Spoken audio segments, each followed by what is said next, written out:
अस्सलाम वालेकुम दोस्तों, क्या हाल है? ठीक हो? खैरियत? अच्छा यार, जैसा कि आप लोगों को पता है कि मेरा नाम आसिम शहजाद है और मैं जो है ना इस वक्त जर्मनी में हूँ।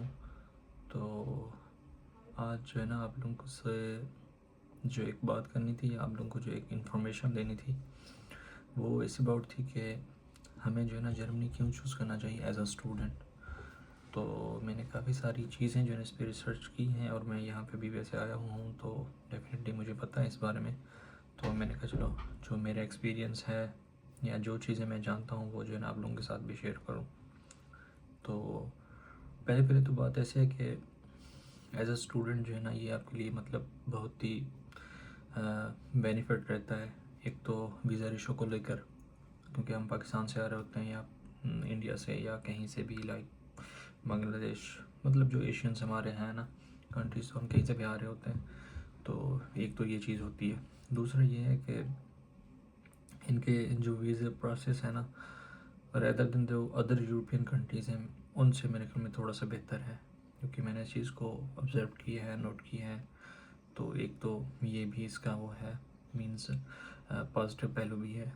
इसी तरह अगर दूसरे कंट्रीज़ हैं, जैसे कि आप इटली को देख लें, तो जहाँ तक मुझे नॉलेज है या मैंने लाइक काफ़ी सारे लोगों से बात की, तो उन्होंने मुझे यही बताया है कि वो जो है ना मतलब लिमिटेड, एक तो मतलब वो उनके जो वीज़े होते हैं ना वो आप पर ईयर्स के अकॉर्डिंग ले लें या पर जो है ना मंथ्स के, तो मीन्स जैसा भी है उनका एक वो सिस्टम है, वो इस तरह यानी कि आपको प्रोवाइड कर रहे होते हैं ना वीज़े दूसरे कंट्रीज़ को।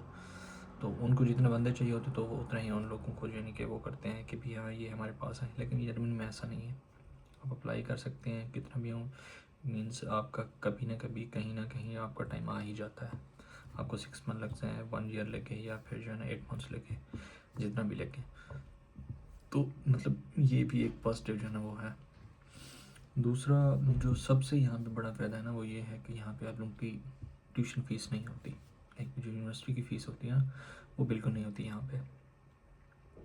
अगर आप दूसरी कंट्रीज़ में देख लें, जैसा कि यूके में देख लें, कनाडा में देख लें, या जो है ना यूएसए में देख लें, ठीक है, तो यहाँ पे क्या होता है कि आपके ऊपर एक ये बर्डन भी होता है कि आपने फ़ीस मीन्स पे करनी होती है डेफिनेटली।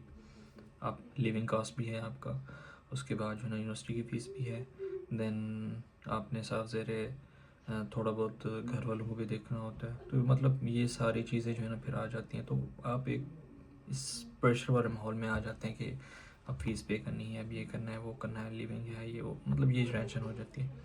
लेकिन जब आप यहाँ पे आते हैं तो अगर आप ब्लॉक अमाउंट भी अरेंज कर लेते हैं, डेफिनेटली अब आपको ब्लॉक अमाउंट ही चाहिए होती है, तो वो अगर आप अरेंज कर लेते हैं डेफिनेटली। स्टार्ट में तो बड़ी मुश्किल होती है आप लोगों को कि यार पता नहीं कैसे होगा, कैसे करेंगे सोचते हुए।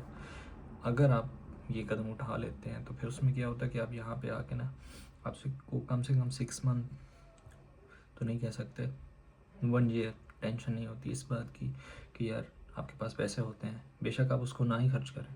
इसका मतलब ये नहीं कि आपके पैसे तो आपने सो जाना है, सोना नहीं है। लेकिन ये है कि आपको अगर टाइम लग जाता है जॉब लेने में या कुछ भी ऐसा कुछ करने में ना, चीज़ें सेटल करने में, तो डेफिनेटली बंदे को टाइम लगता है, या 2 मंथ्स 3 मंथ्स लग ही जाते हैं, सीधी सी बात है। तो अगर आप दूसरे कंट्री में होंगे तो फिर आपको वहाँ पे टेंशन क्या होगी कि यार मेरे सेमेस्टर की फ़ीस आने वाली है, या आपने अगर इनिशियल फ़ीस पे की हुई है तो आपको ये टेंशन हुई कि यार अभी जो है ना मुझे दूसरी फ़ीस पे करनी है, अब मैं क्या करूँ, काम कहाँ पे ढूंढूँ, कैसे करूँ, मतलब आप एक भाग दौड़ में लग जाते हैं, रेस वाले घोड़े बन जाते हैं ना। लिहाजा यहाँ पे आपके आते ही आपको एक ये भी मतलब बेनिफिट मिल जाता है कि आप थोड़ा सा चीज़ों को ना आराम से सोच समझ के कोई ना कोई स्टेप ले रहे होते हैं।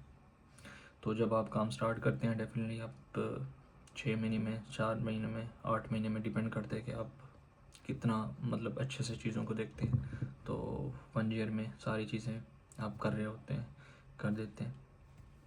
उसके बाद जो मेन चीज़ है, यहाँ की एजुकेशन जो सिस्टम है ना वो बड़ा कमाल है। लाइक यहाँ पे अगर आप रिसर्च वाले जो है ना इंस्टीट्यूशन को देखें, या फिर जो है ना इसी तरह अगर साइंस को देखें, या फिर जो है ना टेक के हवाले से इनको देखें, मीन्स हर लिहाज से ये एडवांस ही है आपकी जो मतलब जर्मनी में जो उसकी एजुकेशन सिस्टम है ना वो बहुत ही एक अलग किस्म का। फिर ये डिपेंड करता है आप पे कि आप जो है ना क्या पढ़ना चाह रहे हैं, ये कैसे उसको पढ़ते हैं, मीन्स फोकस किस चीज़ पे है, स्टडी पे फोकस है, या आपका जो है ना पैसा कमाने में है, या सेटल होने में मीन्स क्या चीज़ें हैं। तो इट्स डिपेंड ऑन यू कि आप क्या कर रहे होते हैं। और दूसरी बात ये है कि अल्लामा इकबाल ने भी यहीं से ही अपनी जो है ना मीन्स एजुकेशन हासिल की थी। वो मेरे ख्याल में है लग्जमबर्ग में, शायद वहाँ पे है। उसके बाद अगर और चीज़ें देखी जाएँ तो उसमें एक और ये फ़ायदा भी होता है कि जैसे ही आपकी मीन्स डिग्री ख़त्म होती है उसके बाद जो है ना वो आपको फिर पोस्ट स्टडी वर्क वीज़ा देते हैं। इसका मतलब ये होता है कि आपको 18 माह का 18 मंथ्स का जो है ना वो एक वीज़ा देते हैं, जिसमें ये होता है कि भी आपको एक रेजिडेंस टाइप मिल जाता है यहाँ पे कि आप जो है ना अपॉर्चुनिटी कार्ड जैसे जिसे कह सकते हैं आप, ठीक है। उसमें आप अपनी जॉब ढूंढ सकते हैं। आपका मीन्स डिग्री ख़त्म होने के बाद भी आपके पास 18 मंथ्स होते हैं जिसमें आपने क्या करना होता है कि अपनी फील्ड से रिलेटेड कोई ना कोई जॉब ढूंढनी होती है। तो साफ ज़रिए आप जब इतना टाइम आप लगा चुके हैं तो आपको अच्छा खासा नॉलेज हो चुका होता है, और कहीं ना कहीं आप एडजस्ट हो ही जाते हैं। लेकिन जो सबसे बड़ी बात है यहाँ पे वो ये है कि आप मीन्स लैंग्वेज को आप फोकस करना पड़ता है यहाँ पे, क्योंकि हर जगह जहाँ पे भी जाओगे आप जर्मन ही बोलेंगे डेफिनेटली। उनके जो मेन ऑफिस है या कहीं पे भी है तो जर्मन सीखनी पड़ती है आपको, लेकिन इन ड्यूरेशन में आप डेफिनेटली सीख ही जाती हैं, तो ये कोई इतना मुश्किल मीन्स काम्स नहीं होता। उसके बाद कुछ लोग होते हैं मीन्स जिनको जॉब नहीं मिली हुई होती, या फिर जो है ना उन्होंने कुछ ख़ास कंसंट्रेट नहीं किया होता अपने फ्यूचर को लेके, या मतलब वो शिफ्टों के चक्कर में रहते हैं, थियरिंग के चक्कर में रहते हैं, और एट द एंड क्या होता है फिर कि उनके पास कुछ करने के लिए होता नहीं है, ना लैंग्वेज होती है और ना ही जो है ना अपने फील्ड से रिलेटेड उनके पास कोई एक्सपीरियंस होता है, ना ही उसके बारे में कोई नॉलेज होता है। तो फिर क्या होता है, वो उनको मुश्किल हो जाती है, जॉब नहीं मिल रही होती है, कुछ भी नहीं, तो फिर वो दूसरों को भी डीमोटिवेट कर रहे होते हैं। और जो उसकी वजह रीज़न है वो यही है, मैं आपको बता रहा हूँ कि वो जो आपने 2 साल 3 साल गुजारे होते हैं ना अपनी स्टडी में, और आप अपने फ्यूचर को लेके सीरियस नहीं होते। सीरियस तो होते हैं लेकिन आप दूसरी चीज़ें कर रहे होते हैं। लेकिन आप शॉर्ट टर्म के लिए तो उस टाइम स्टेबल हो रहे होते हैं, आपके पास पैसा आ रहा होता है, आप लिविंग स्टाइल भी अच्छा होता है, घर को भी भेज रहे होते हैं, सारा काम हो जाता है। लेकिन जब आप इन फ्यूचर देखते हैं तो आपके पास कुछ भी नहीं होता करने के लिए। क्यों? क्योंकि आपने वो वाला जो टाइम स्पेंड किया होता है, यूँ समझो दूसरे लफ्ज़ में एक किस्म वेस्ट ही हुआ। क्योंकि शॉर्ट टर्म के आप सोचना, लेकिन आपने जो ना रहना यहाँ पे था, या आपने नेक्स्ट यहाँ पे सारी चीज़ें करनी थी, तो डेफिनेटली यहाँ पे ही आपने कोई फोकस ही नहीं किया इन चीज़ों के बारे में, तो आपको जॉब्स नहीं मिलती। तो इस वजह से फिर जो है ना वो वाले लोग दूसरों को भी डीमोटिवेट कर रहे होते हैं सॉरी, तो मतलब दूसरों को भी डीमोटिवेट कर रहे होते हैं। तो ये रीज़न होती है कि भाई जॉब नहीं मिल रही, ये हालात हैं, ये चीज़ें हैं, वो चीज़ें हैं। ऐसा कुछ नहीं है, यही मेन चीज़ है जो मैंने अभी तो मैं आया हूँ तो डेफिनेटली मैं काफ़ी सारे लोगों को यहाँ पे मिल रहा हूँ सिर्फ इसलिए कि यार मुझे पता चले कि यहाँ पे हमें चलना कैसे है या किस चीज़ को लेके चलना है। तो ये सिचुएशन है। उसके बाद और जो सबसे बड़ा फ़ायदा ना यहाँ पे जर्मनी आने का, वो ये कह सकते हैं हम कि आप एक सेंट्रल लोकेशन में हैं यूरोप की। लाइक अगर आपको इटली जाना है तो उसका भी बॉर्डर लगता है, आपने पुर्तगाल जाना है तो उसका भी आपको बॉर्डर लग रहा है। मीन्स काफ़ी सारी कंट्रीज़ हैं जहाँ पे आपको इजीली एक्सेस है कि आप वहाँ पे जा सकते हैं। वैसे 29 जो भी शेंजन वाली कंट्रीज़ हैं उसके लिए तो आपको वीज़ा की भी ज़रूरत नहीं है, आप कभी भी किसी भी टाइम जा सकते हैं, बाय ट्रेन जा सकते हैं, या जो है ना आप फ्लाइट करवा के जाएँ, जैसे भी हैं, it's up to you. Means कहने का ये है कि आप एक ऐसी लोकेशन पे होते हैं जहाँ पे आप पूरे यूरोप को एक्सेस कर सकते हैं। तो जर्मनी में रहने का एक ये भी फ़ायदा है। और एट द एंड मैं आप लोगों को ये बात बताऊँ कि डिग्री करने के लिए यहाँ पे ज़रूरी नहीं है कि आपने आइल्स किया हो, या ज़रूरी नहीं है जैसे दूसरी कंट्रीज़ में होते हैं कि आइल्स मस्ट है। लाइक नहीं, इसके अलावा आप जो है ना या दूसरा जो इंग्लिश कोर्स होते हैं वो करने पड़ते हैं आपको। और सब कुछ लोग कह रहे हैं अगर आपको जर्मन नहीं आती तो आप यहाँ पर एडमिशन नहीं ले सकते वगैरह। नहीं, यहाँ पे आपके पास ऑप्शन होते हैं, यूनिवर्सिटी आपको ऑप्शन देती हैं। मतलब काफ़ी सारी यूनिवर्सिटीज़ हैं जिसमें आपको लैंग्वेज ज़रूरत नहीं होती। जो आपका यूनिवर्सिटी का इंग्लिश प्रोफिशिएंसी लेटर होता है उस पर आपका एडमिशन हो जाता है, इजीली आराम से हो जाता है, क्योंकि यहाँ पे हर यूनिवर्सिटी का अपना क्राइटेरिया है। तो ये सारी चीज़ आप देखिए, मैं आया हूँ यहाँ पे तो डेफिनेटली मैंने ना कोई एड्स किया हुआ था, ना कोई जर्मन लैंग्वेज की होती, कुछ भी नहीं किया हुआ था। लेकिन मेरे पास यूनिवर्सिटी का इंग्लिश प्रोफिशिएंसी लेटर था, तो उस बिहाफ पे जो है ना मेरा यहाँ पे एडमिशन हो गया। मीन्स मैंने कोई आइल्स वगैरह या कोई लैंग्वेज वगैरह कुछ भी नहीं किया। सो एक आपके पास यहाँ पे ये भी फ़ायदा है कि जो स्टूडेंट्स हैं जिन्होंने लैंग्वेज नहीं की हुई तो उनको ये मतलब फ़ायदा हो सकता है, लाइक कि वो विदाउट एनी हेजिटेशन या रिस्ट्रिक्शंस के ना यहाँ पे अप्लाई करें जर्मनी में, तो उनका जो है ना वो हो जाता है। तो ये सारी चीज़ें हैं। और एट द एंड जो इसकी कास्ट पड़ती है मोस्टली, वो आपका एक तो ये होता है कि आप पे डिपेंड करता है कि आप वीज़ा कैसे अप्लाई कर रहे हैं। फॉर एग्जांपल अगर आप खुद कर रहे होते तो फिर आप जो कंसल्टेंट को उस टाइम दे रहे होते हैं 3-4 लाख, तो आपका वो बच जाता है। फिर आपका लाइक भी वो है, यूँ कहते हैं कि भाई एक तो पैसे कुछ खुद लेके आने होते हैं यहाँ पे आपको, तो वो मेरे ख्याल में कोई कास्ट नहीं है, वो तो आप पे अपना जो है ना वो है, अपने ऊपर ही यूज़ करेंगे, सो उसको हम रहने देते हैं। आप 1200 लेके आएँ या फिर जो है ना 2000 यूरो लेके आएँ या 1000 यूरो लेके आएँ, so it's up to you कि आप कितना लेके आते हैं। लेकिन बेहतर है कि आप कम से कम 2000 यूरो तक लास्ट में लेकर आएँ वहाँ से जब भी हैं।